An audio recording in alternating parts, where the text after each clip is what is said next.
Good day po teachers! Welcome back po dito sa Learning Pal, kung saan po tayo nag-share ng latest TEPE news and updates and free learning resources. So lumabas na nga po itong pinakaabangan po natin teachers, no? Dahil nung nakaraan pong January 15 ay marami pong dismaya dahil wala pa pong increase yung ating sahod.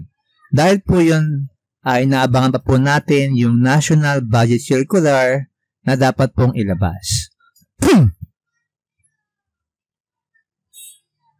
So, ngayong araw po ay nilabas na po itong National Budget Circular. So, makikita po natin yan sa post po ni Ma'am Annalyn Sevilla ng Department of Education, Undersecretary for Finance. So, pag-check po natin dito, National Budget Circular, Implementation of the Second Tranche of the Updated Salary Schedule for Civilian Government Personnel Executive Order Number 64, Series of 2024. As stipulated under the EO, the updated salary schedule for civilian personnel shall be implemented in 4 tranches from fiscal year 2024 to 2027. So, check po natin.